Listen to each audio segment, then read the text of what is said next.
back to my channel. I know I have been MIA for a little bit. If you saw my community page, I let you guys know that I just had to take a little bit of a hiatus. Here lately, I've just been, I'm not gonna lie, I've just kind of been dealing with a lot of just like life, life, and then just dealing with like personal issues. Right now, I'm really just kind of like, living in the balance of just questioning, I'm having a quarter life crisis, right? Don't judge me, okay, bitch, because everybody goes through this moment. I'm, 26, and right now I'm just trying to figure out some things in my life. So, I just had to take the time to do that.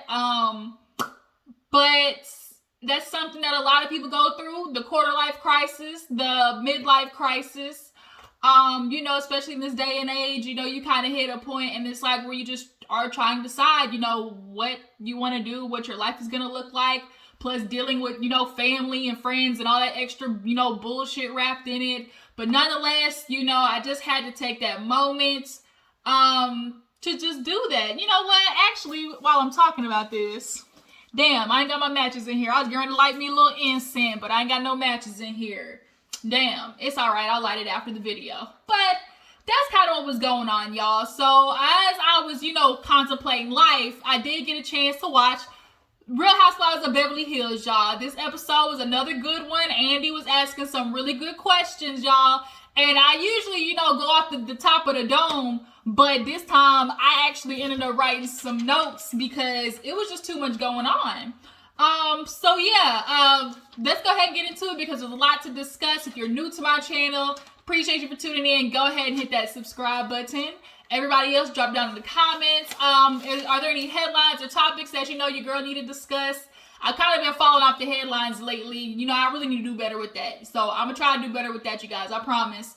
But yeah, everybody drop down in the comments. Tell me how you feel about the episode. And if there's any topics, that's, popping up or anything, let me know too. So, questions Erykah needed, to give answers to. So, it basically opened up the episode with Andy asking, Erykah about the affairs. It's like, okay, what did he say when you found out he was cheating on you? Like, did you ask for a divorce? And first off, she asked, do you love her? Like, if you're in love with her, you need to go, like, leave me alone.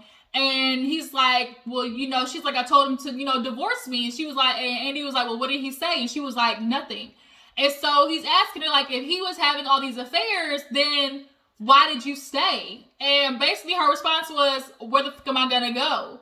And Andy's like, well, bitch, I do know how much you make on the show. Like, it's a pretty good, pretty good penny. Like, you have money to, like, Erykah, bitch, you got money. Like, I know Beverly Hills, they paying nice. All right? Hold on, y'all.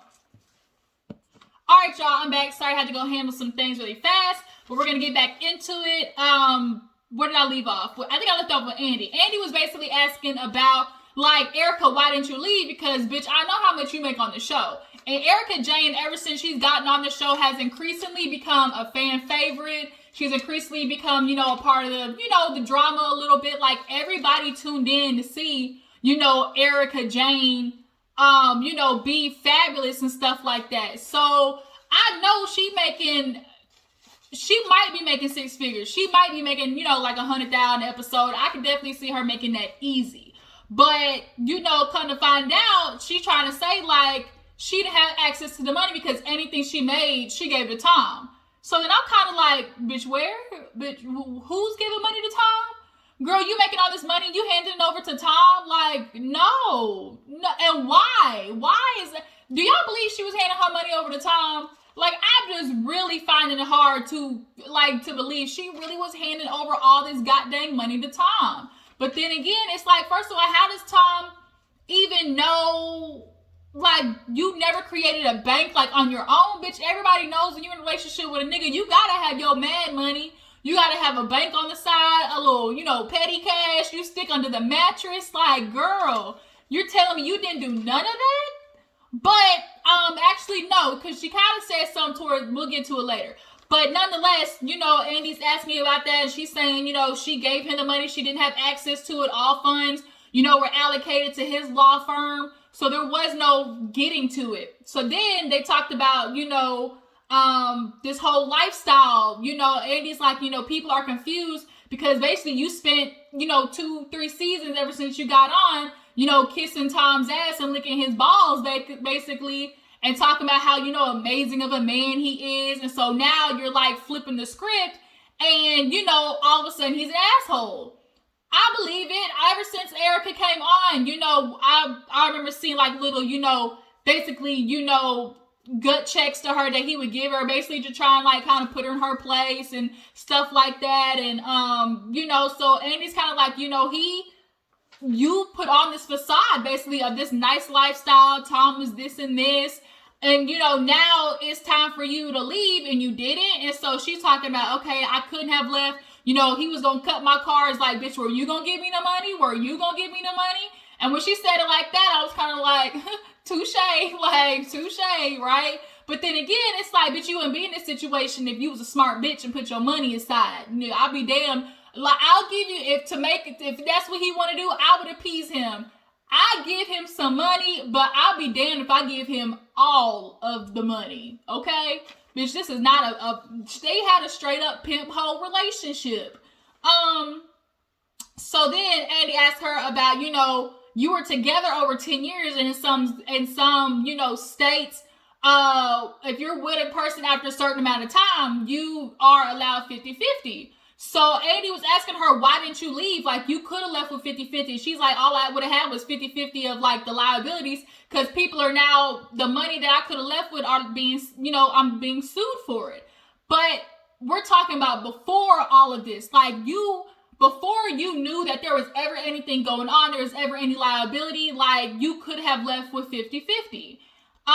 But basically her thing is like she she was scared to, basically, is what she's saying.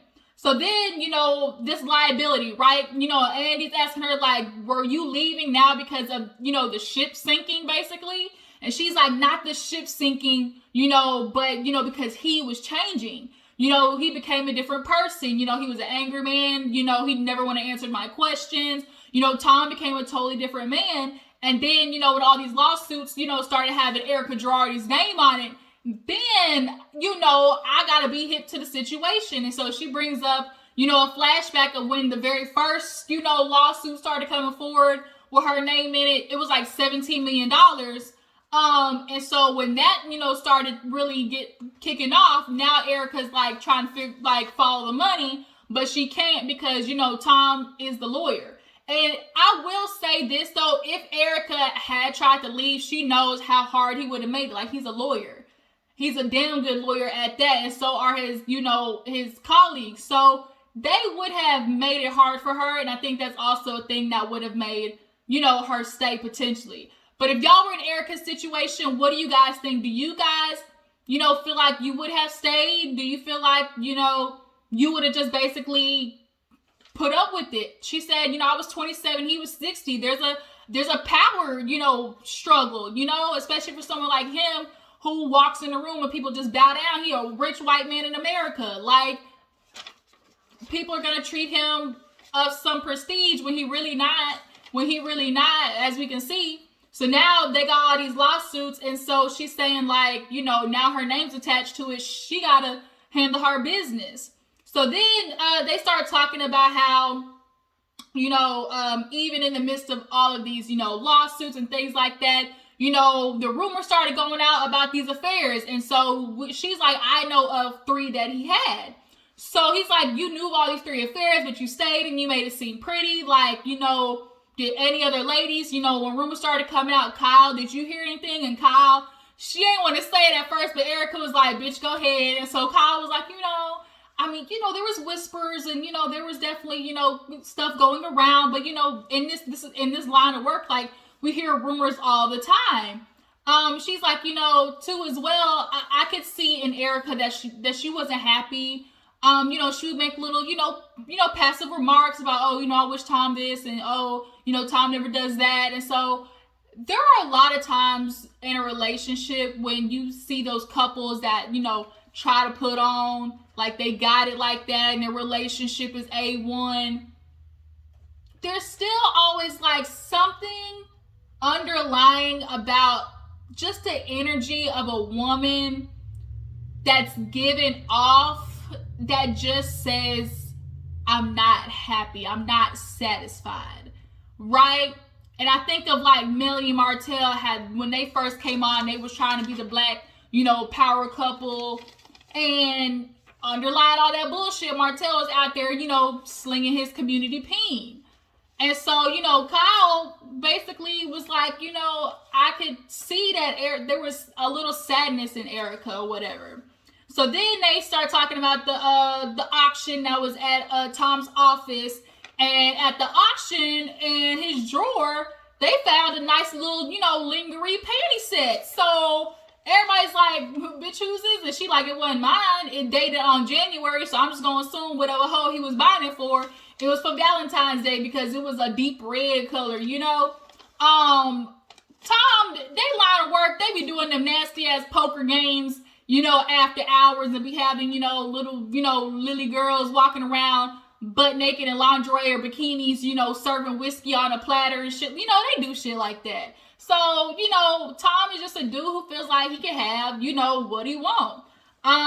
So then she asked about how, with the auction, it's starting to reveal all these things. And so Andy asked, like, okay, now that all of this is over, you said he had, control of the money. How was it that you were able to leave? And I was like, oh, damn, that's a good question. But she said legally she can't answer that. She can't answer about how she attained money, how she attained lawyers, or when she attained lawyers. I'm going to assume that can play into her looking guilty or looking like she was involved, in Tom's mess. You can definitely tell the lawyers, they was on her ass before doing the reunion. They was like, bitch, you better be careful. Anytime something to do with Tom, you say alleged, because they can come after her for anything. So then they start talking about how, after she was able to leave, then they start talking about, in this marriage with the lawsuits going on, him, which one do I want to talk about first? Let's see. Let's go ahead and talk about how, leaving and Erykah feeling like there were still good parts of the marriage. Like, it's like, okay, you're leaving, you got all this stuff. Like, looking back, would you have done it again? Would she have married him again after he, he provided this lifestyle, and, there were so many things, that he did for her with this money and everything. So much so, if she left and people looking at her getting on private, James and, big ass rings, she said somebody paid for that shit. So look, if you paying, I ain't buying, sure, we'll hop on a jet. But people also got to understand too, Erykah, like, that's her lifestyle. She can't be punished for that being her lifestyle before and after, like, lawsuits. But nonetheless, they start talking about, how Tom changed. She was like, it is hard, to think like, would I marry him again? Because I think about the, the 2 decades that we have, and I married somebody who wouldn't have done this. Like, the person I married would not have done this, but he changed. He was dealing with a lot, there's clearly like some mental health issues going on. They want to talk about, it's possibly dementia. He's been put, in a care facility. She like, he got a black eye. Who they showed that picture. When I tell you, he looked like death. When I tell you, that nigga looked like he was the Grim Reaper with that black eye and that old white wrinkly skin. Oh my God. I said, this nigga 1 foot on a banana peel. He stepped the wrong way and he gonna be meeting his maker. Y'all, that picture was wretched. Y'all, it was holy hell. If I can find that picture, I will post it in the corner up here if I can find it. But that picture, y'all, he looked like death. That's all I can say. It was just death. He looked like death, y'all.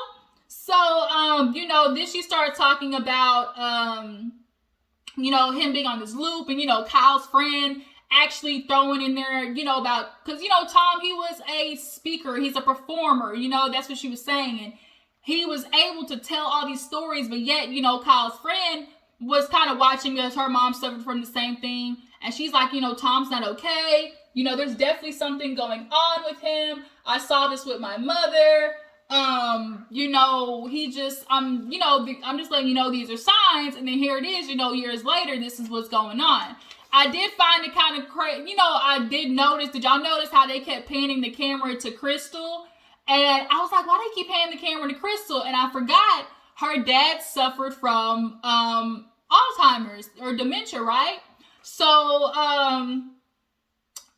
so yeah, she's like, you know, Tom, he was just always on this loop, you know, reliving the old days, and that's, you know, what they do. And then it kind of got weird, where it almost felt like everybody was defending Tom.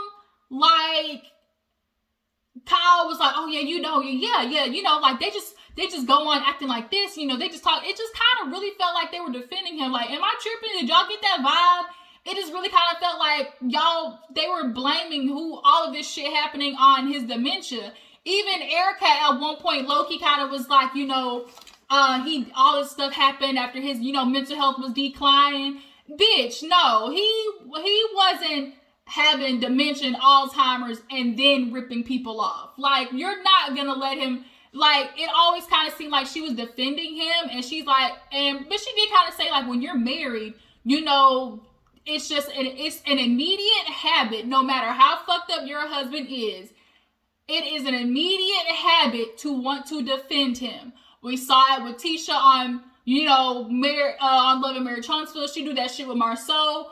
Jenny on Salt Lake City, when people was getting in Dewey's ass about, you know, the baby, she defended him also. It's like an immediate response to defend your husband. Even how fucked, ain't that crazy? Ain't that so crazy? Like, the psychology of it all, like, this person fucks you over, beats you up, or is abusive mentally, emotionally, physically, or whatever, and in the face of everybody else, you still, like, it's still instinctual to defend them. That's so crazy, right? That's crazy. So yeah, so now, you know, they start asking about, you know, these allegations and how they play into her feelings. She, you know, Andy asked, like, how do these allegations play into how you currently feel about him now? And basically, it's just like, all she can say is, I hope he didn't do, I hope, you know, this wasn't him, I hope. And everybody's looking at her like, bitch. The first thing I wrote down, it's too much evidence for hope, bitch. I said, it's too much evidence for hope, girl. She like, it's not looking good. I know it's not looking good, but hell no, it ain't looking good. This is proof. They are following the money, honey. And of course, you know, they want to, you know, talk about how, you know, the money, and like now they have to figure out the lawsuit situation. Like, of course, she feels like the people should get their money. But then at the same time, she's like, if he did this, you know, we only have one side of the story. And, you know, the rest, you know, we just have to go looking, you know, we have to wait till all of that is revealed. Bitch, no, we don't. No, we don't. In this situation, I'm sorry, bitch. We know that fool did it. We know. Like, girl, and you know. But, cool. You want to sit there and play that role? Go ahead, Erykah. But like I said, bitch, it is too much evidence for hope. We not gonna play that motherfucking game. Too much evidence for hope. And so she, you know, they get into like how, you know, she's in this situation with him, and now people are questioning her. You know, you have all this money, this lifestyle, like, you thinking you got something to do with this? So then they, you know, talk about how women a lot of times in this situation are unaware of what their husbands are doing. And, you know, Sutton, you know, piped up, of course, or Kyle, you know, brought up how Sutton had owned a whole minor league baseball team, y'all, and didn't even fucking know it. Her husband had documents of her owning a baseball team. And she's like, you gotta hire you a forensic accountant, whatever, analyst, so they can, you know, follow the trail. We're gonna have to, you know, play connect the dots, bitch. So then, you know, it just kind of ends with Erykah, you know, Erykah's segment just kind of ends with her talking about, like, she can't let this destroy her. You know, she's 50, you know, Tom is 80. you know, he's basically out of here. You know, he's done whatever he's done. You know, this is the end of the road. Like, she's basically like, this is the end of the road for Tom. Like, I'm still 50. I gotta recover from this. I cannot allow this to swallow me, or, you know, I will get to a place where I cannot recover. And, you know, I do sympathize with the fact that Erykah is dealing with this. I really want to believe that this is a situation of Erykah knew something was up, but didn't know exactly what it was. Like, why would you question the lifestyle if that's what you walked into? Like, you walked in at 27 with this being the lifestyle. So why would she question it, right? And then it's like she's getting all these things. Like, why, especially if you're living that lifestyle too, ignorance is bliss. As such, she said, okay, if you want to play ignorance is bliss, you know, but as lawsuits start coming forward, like, you gotta start, you know, keeping your good eye on shit. And then Erykah, then, you know, her name started, like, that made her start paying more attention. But, you know, it was kind of, you know, a sentimental moment when she was kind of like, you know, and that's why I'm so feisty, because I gotta fight. Like, I can't let this consume me, right? Or I won't recover. So then that was kind of like the end of Erykah's segment. So then, let's see, we move on to Dorits' segment. Basically, they talk about how Dorit got the gift of gab, y'all. The gift of gab. Yeah, the gift of gab. Dorit was actually talking about how, you know, she's a very detail-oriented person, and she loves, you know, telling stories in detail. That's just who I am. And then Andy yawned, y'all. When Andy yawned, he tried to swallow. He tried to go, am I boring you? Bitch, yes. Yes. I feel like Dorit is just one of the people who like to hear herself talk. She's like self-importance. She self-importantizes herself. That's what, you know, I'm trying to say. She feels very self-important. Like, she just feels like she's important. That's what I'm trying to say. So she talks, right? And so, of course, everybody, you know, says that Dorit, as Kyle says, to get to the point, she'll take a car, boat, train, connecting flight, and then make it to the end of the, you know, the destination. And so somebody asked a question like, oh, well, Garcelle and Kyle, you have a habit of interrupting. You want to blame on Dorit. You think that could be the issue? And so Dorit was like, voice of reason. And Garcelle was like, who, Carlton? And then Kyle was like, right. And so they asked Garcelle what her opinion was. And she's like, I'm just saying Dorit talk a lot. So then Crystal was in the middle of that flight situation. Y'all remember? And Kyle, and Andy asked Crystal, well, you know, you witnessed it. You were in the middle of it. You know, who do you believe is right? And so it got quiet. And then Crystal was kind of like, Crystal, real political correctness. Crystal, you a punk. Now, look, if you're going to be on Housewives, you're going to have to get with the shits. You know, you're going to have to buck up, honey. And if you ask me, I'm sure Dorit was the problem there. It was probably a little bit of both, but more on Dorit's side. But Crystal, they fight like sisters. So I'll just say, you know, both of them are into it. Bitch, answer the question.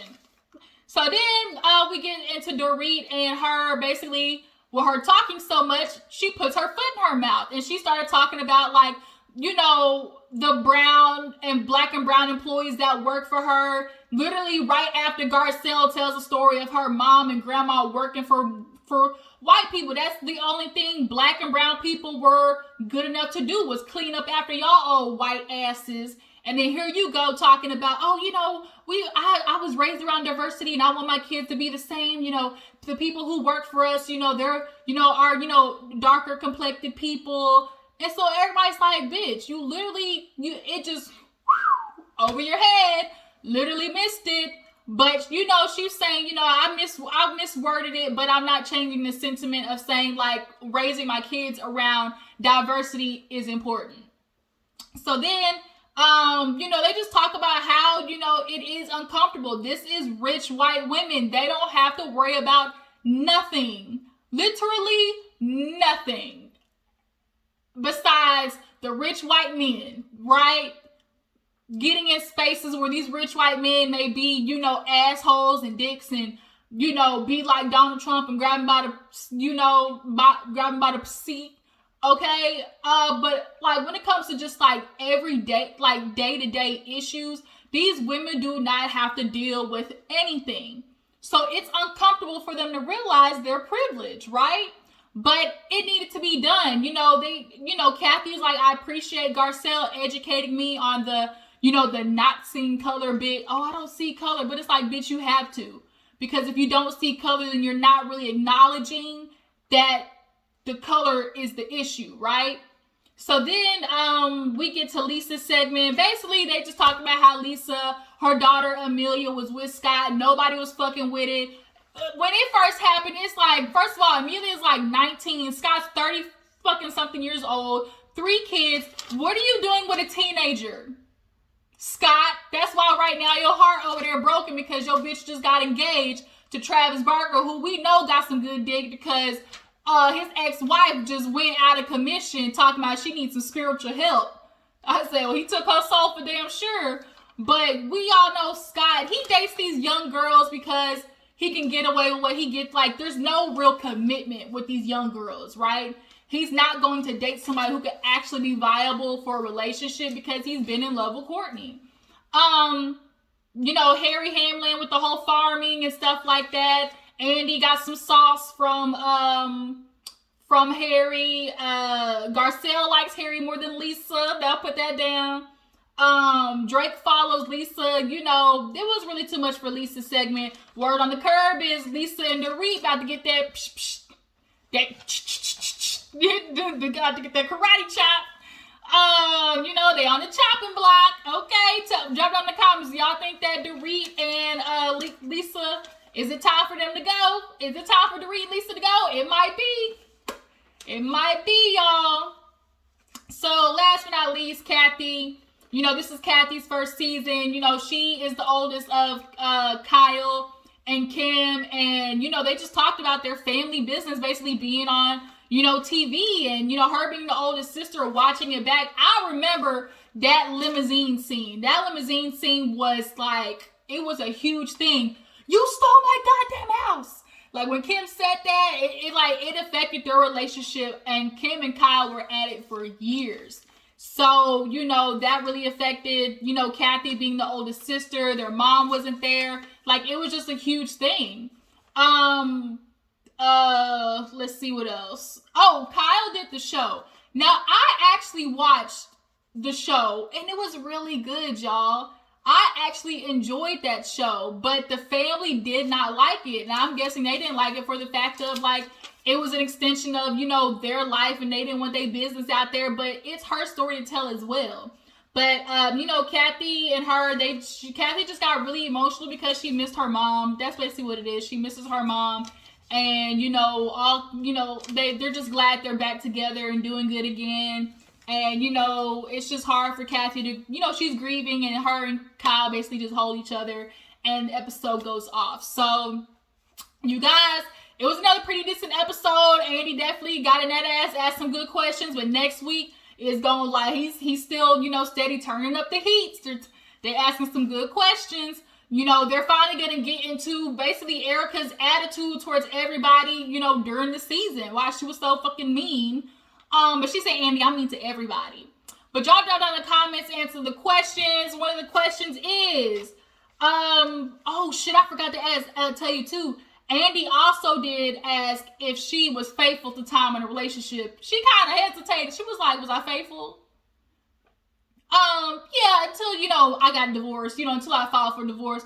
Bitch, you ain't gonna tell me in all them 2 decades you wasn't fucking nobody else. I'm sorry, Tom wasn't doing you no good. Bitch, we know you freaky deaky, and Tom is not getting behind you and blowing that bike out. With all the Cialis, Viagra, and Blue Chew, it ain't happening, okay? So you not gonna convince me that you was completely faithful. So that's a question. Do you guys think Erykah was faithful the whole relationship, or at least until the divorce, as she says? Another thing, do you guys feel like Erykah is using his dementia as like an out basically for his his lawsuits? She keeps trying to say like she took care of everything, including the wreck when he had. Oh, that's another thing too. They get into the next episode, that damn wreck that she done told 650 million stories, different stories about. But yeah, so was she faithful? Do y'all think she was faithful, Would y'all have given y'all money up to Tom? And do you guys think, you know, she's trying to give Tom an out with his dementia on, you know, the lawsuits and everything. But that's, you know, Real Housewives of Beverly Hills. I'm going to come back to you guys and try to talk about some trending topics today. Getting to Married at First Sight as well. So make sure y'all follow my Instagram and Twitter, you guys, and I will catch y'all later. Deuces.